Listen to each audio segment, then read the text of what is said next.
Como o verso 1 fala do coração fazendo planos, o verso 3 fala da execução desses planos. Entende-se, obviamente, que a declaração que está no meio, o recheio aí do verso 2, o Senhor sonda o Espírito, fala de uma avaliação que Deus faz no íntimo de cada um de nós. E a razão pela qual Deus entra para sondar, para avaliar, para pesar, é porque nós temos muitas vezes uma dificuldade de fazer aquilo que só Deus consegue fazer. A Bíblia diz que todos os caminhos do homem são puros aos seus próprios olhos. Muitas vezes nós não conseguimos perceber erro, né, quando estamos simplesmente fazendo uma avaliação. Por quê? Na perspectiva bíblica, o erro não se consiste apenas naquilo que eu faço. Muitas vezes alguém pode estar errando porque está fazendo a coisa errada. Mas não é apenas o que fazemos. Alguém pode fazer a coisa certa do jeito errado. E quando alguém faz a coisa certa do jeito errado, ela está errando. Mas eu diria que mais do que o como. Então, por exemplo, Tiago capítulo 4, versos 2 e 3, é um exemplo que eu gosto muito de citar.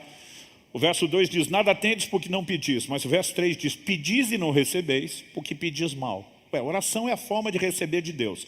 Alguns não recebem porque não usam a oração. Mas outros estão usando a oração, fazendo a coisa certa. Mas a Bíblia diz, mas estão fazendo do jeito errado. Então, podemos errar não só no que, mas no como.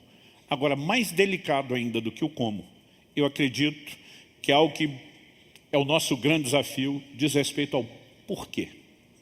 Eu olho para esse texto e quando eu vejo Deus falando que Ele sonda o espírito, o íntimo do coração, eu acredito que Ele está falando de algo que diz respeito à motivação. Muitas vezes o problema não é o que fazemos, nem só como fazemos. Às vezes é por que fazemos. Jesus, por exemplo, confrontou os fariseus. Os fariseus eram parte da seita mais severa no judaísmo. Eram os camaradas mais religiosos, mais dedicados. Em Mateus, no capítulo 6, Jesus os confronta. Qual era o erro deles? Jesus fala deles darem esmolas, Jesus fala deles orarem, Jesus fala deles jejuarem. Algumas dessas coisas são erradas? Não. Dar esmola, orar, jejuar são coisas certas.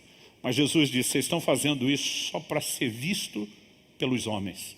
Ou seja, vocês não estão fazendo a coisa certa com a motivação correta. A motivação está errada. E quando o porquê está errado, a coisa certa que estamos fazendo pode receber uma classificação negativa da parte de Deus. Quando eu olho para esse texto, e a razão pela qual eu li os 3 versículos é porque é uma construção aqui. O verso 1 fala dos planos do coração. O coração do homem pode fazer planos. Muitas vezes nós nem percebemos que estamos planejando, mas o tempo todo, né, o nosso íntimo está processando nossas escolhas, nosso futuro, para onde vamos. Ainda que alguns façam isso com mais intensidade do que outros, né, é fato. E normalmente esse planejamento se dá lá no íntimo. O verso 2 fala da nossa avaliação dos planos. Todos os caminhos do homem são puros aos seus olhos. Muitas vezes nós temos dificuldade de enxergar.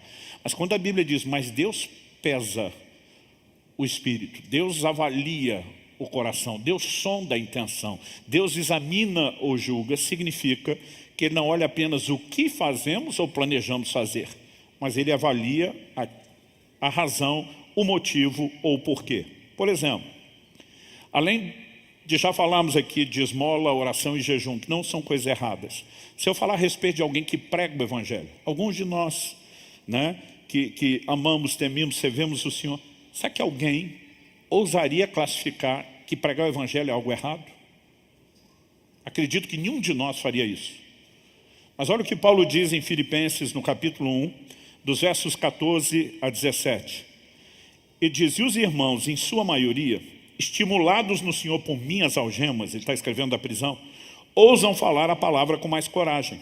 É verdade que alguns proclamam Cristo por inveja e rivalidade, mas outros o fazem de boa vontade.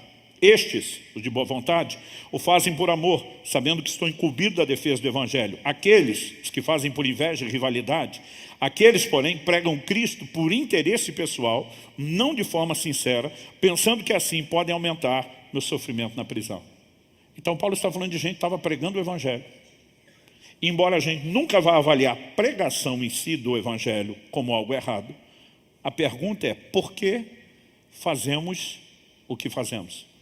E muitas vezes alguém pode estar fazendo a coisa que, aos olhos de outros, é certa, às vezes aos nossos próprios olhos, porque não enxergamos, é certa, mas a motivação está errada. E diante da nossa dificuldade de avaliar as motivações, é por isso que o verso 2 fala dessa avaliação humana de um caminho bom, em contraste com Deus que examina o íntimo do coração. O verso 3 termina dizendo, entregue suas obras ao Senhor. Essa palavra entregue, ela, talvez a melhor tradução dessa palavra empregada no original esteja na NVI, a Nova Versão Internacional. Ela diz consagre. Está falando de uma rendição.